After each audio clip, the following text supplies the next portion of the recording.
जय हिंद साथियों, कैसे हैं आप। उम्मीद है आप बहुत ही अच्छे होंगे और आपकी पढ़ाई भी बहुत अच्छे से चल रही होगी।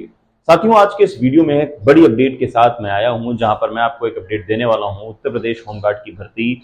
जी हां, यूपी होमगार्ड की भर्ती का आदेश आ चुका है।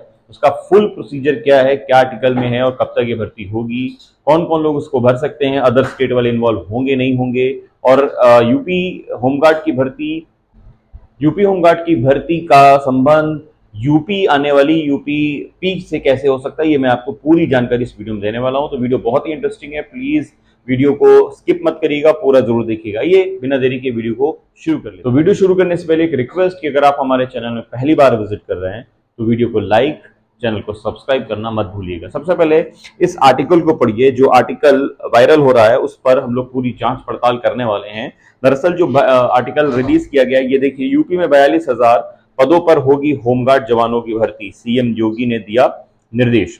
ठीक है, तो ये जो निर्देश है, इस निर्देश की जो है पूरी पढ़ने की जरूरत नहीं है, मैं उसको एनालिसिस कर चुका हूं, वो मैं आपको बताने वाला हूं। इसका जो है स्क्रीनशॉट अगर आपने नहीं देखा है या पढ़ा नहीं है न्यूज, तो इसका लिंक मैं डिस्क्रिप्शन बॉक्स में डाल दूंगा, उसको आप पढ़ लीजिएगा। स्क्रीनशॉट मैं टेलीग्राम चैनल पर डाल दूंगा, वहां पढ़ लीजिएगा। इसका मोटा मोटी जो चीज निकल कर सामने आई है वो मैं आपको बता देता हूँ। ठीक है, दरअसल है क्या कि यूपी होमगार्ड की भर्ती जो है डेफिनेटली आने वाली है। इसके इसके पीछे कई कारण है। इसके पीछे सबसे बड़ा कारण ये है कि हर साल इसमें जो एनालिसिस, इसको जब आप पढ़ेंगे तो इसमें किया गया करीब 42 से 4500 जो है हर साल रिलीज हो रहे हैं। तो यूपी में 1,18,000 पदों पर भर्ती होनी थी, जिसमें से कुछ हजार हो चुकी है, बाकी बची हुई है। एक तो बड़ी जो पॉइंट है ये है कि इसमें भर्ती होना है, और दूसरी सबसे बड़ा जो महत्वपूर्ण बिंदु है, अगले साल महाकुंभ होना है जो प्रयागराज में। इस वजह से हर साल वहाँ महाकुंभ में कितने जवानों की जरूरत पड़ती है, होमगार्ड की तो और जरूरत पड़ने वाली, इसलिए भी चांसेस बहुत ज्यादा हैं। इसका मतलब ये हुआ कि 2025 में जो महाकुंभ होना है, तो उसका उससे पहले ही 2024 में भर्ती प्रक्रिया को पूरा पूरा कर लिया जाएगा। वो अलग बात है कि इसमें 42,000 होनी है नहीं होनी, अलग तीसरा पॉइंट है। तीसरे पॉइंट पर मैं बात कर लेता हूँ आपसे कि जो 42,000 भर्ती होनी है, इसमें क्या पूरी 42,000 होनी है? जी नहीं, ऐसा नहीं है। साफ साफ इसमें निर्देशित किया गया है कि 2033 तक, अगर इसको पूरा आप पढ़ें तो यहां पर साफ साफ मेंशन किया गया है कि 2000, यहां पर मैंने अभी पढ़ा था, वो ईयर का नाम है 2033, सही कह रहा हूं मैं। तो 2033 तक 42,000 होने, इसका मतलब ये टुकड़ों में होगा। 21,000 के स्लैब में जो है भर्ती पूरी कोशिश कराई जाएगी कि 21,000 का स्लैब बनाकर इसको भर्ती प्रोसीजर को पूरा किया जाए।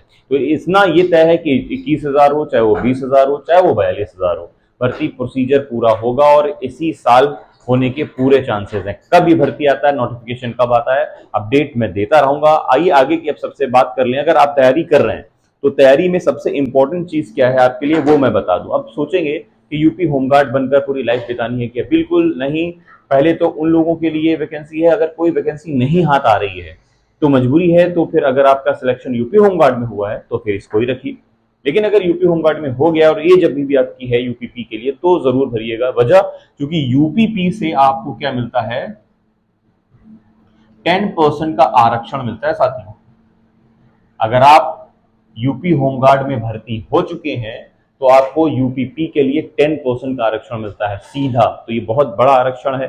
तो इसलिए अगर यूपी होमगार्ड अगर हो जाते हैं, तैयारी बना कर रखिए, अपनी पूरी करिए। आने वाले दिनों में आप देखेंगे जो री एग्जाम होना है और शायद नई वाली भर्ती भी ऐड हो जाए या अलग अलग आ जाए, तो आपको वहां आरक्षण मिल सकता है। आइए पूरी डिटेल ले लेते हैं। अगर आपने कभी भी यूपी होमगार्ड का फॉर्म नहीं डाला है, यूपीपी का फॉर्म नहीं डाला है, तो क्या डिटेल हो सकती है, आइए उसको समझ लेते हैं जल्दी से। तो ये कुल पद है वो रिलीज होंगे 42,000, भले ही वो 21,000 हो, 20,000-32,000 हो, या 20,000-22,000 हो, जो भी बनते हैं, लेकिन ये पद लगभग इसके आसपास ही होंगे। फी की बात करें तो 100 रुपीज फी हो सकती है आपकी। यहाँ पर शैक्षिक योग्यता की बात करें तो 10th मांगा गया है, यहाँ पर आप 10th पास हैं। तो एज की बात करें तो अगर मिनिमम एज आपकी 18 साल हो गई है, मैक्सिमम आपकी 40 साल है, तो फॉर्म भर सकते हैं।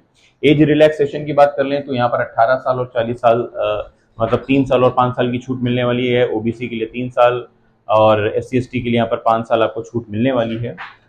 एज रिलैक्सेशन मैंने बता दिया। अदर स्टेट वाले फॉर्म भर सकते हैं क्या, ये आपका क्वेश्चन होगा।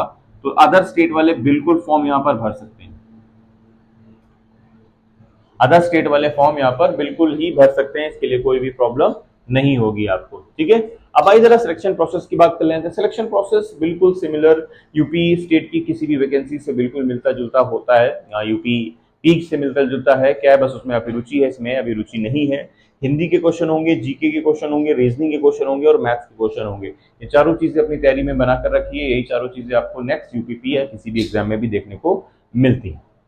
अब आप पूछेंगे फिजिकल टेस्ट इसका होता है, तो बिल्कुल होता है इसका फिजिकल टेस्ट। और इसमें फिजिकल टेस्ट में क्या क्या चीजें पूछी जाती हैं वो भी जरा समझ लीजिए आप। फिजिकल टेस्ट में मेल कैटेगरी, वीमेन कैटेगरी मैं सबकी बताने वाला हूँ। आप जनरल हैं, ओबीसी, एससी, एसटी हैं, किसी भी क्लास से हैं, सारी चीजें मैं बताने वाला हूँ। हाइट की बात कर लें तो 167.7 सेंटीमीटर। अगर आप जनरल है, ओबीसी है, एससी हैं तो आपकी हाइट होनी चाहिए 167.7 सेंटीमीटर। और अगर आप एसटी कैटेगरी से हैं तो आपकी हाइट होनी चाहिए 160 सेंटीमीटर। उसी जगह आप हिली एरिया से आते हैं तो आपकी हाइट 160 से भी कम होनी चाहिए। अब आ जाइए चेस्ट की बात कर ले। मेल की है 78.8 सेंटीमीटर, जनरल ओबीसी एससी का जो है चेस्ट मांगा गया है, और +5 सेंटीमीटर का एक्सपेंशन होना चाहिए, फुलाव होना चाहिए। अगली बात करें एसटी के लिए, तो एसटी के लिए 76.5 सेंटीमीटर का यहाँ पर चेस्ट रखा गया है और 5 सेंटीमीटर का यहाँ पर फुलाव भी चाहिए होगा।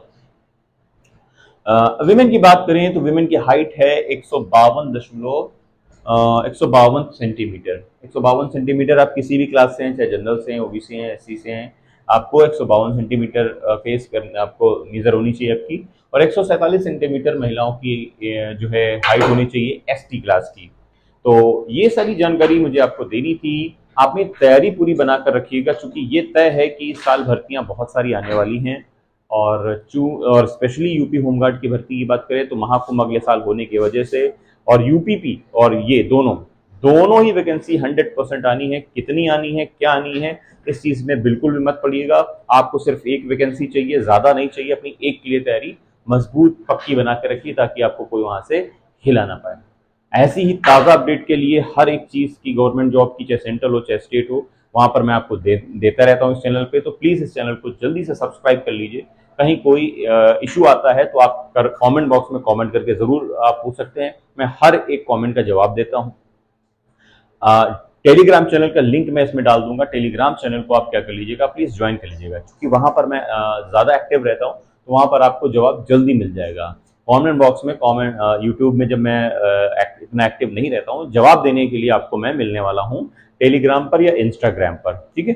चैनल को जरूर सब्सक्राइब करिएगा। अगर आप चैनल सब्सक्राइब नहीं करेंगे, बेल आइकन नहीं दबाएंगे, तो किसी तरह की अपडेट आपको कैसे मिलेगी। इसलिए आपसे रिक्वेस्ट है कि सबसे पहले आप क्या करें, अपना सपोर्ट दें, चैनल को सब्सक्राइब करें, लाइक करें, और हाँ, शेयर करना तो बिल्कुल भी मत भूलिएगा। Thank you so much. आपको ये वीडियो कैसा लगा, अपनी राय जरूर दीजिएगा, और हाँ, तैयारी कैसी चल रही है आपकी जरूर बताइएगा। मिलते हैं नए वीडियो में, धन्यवाद।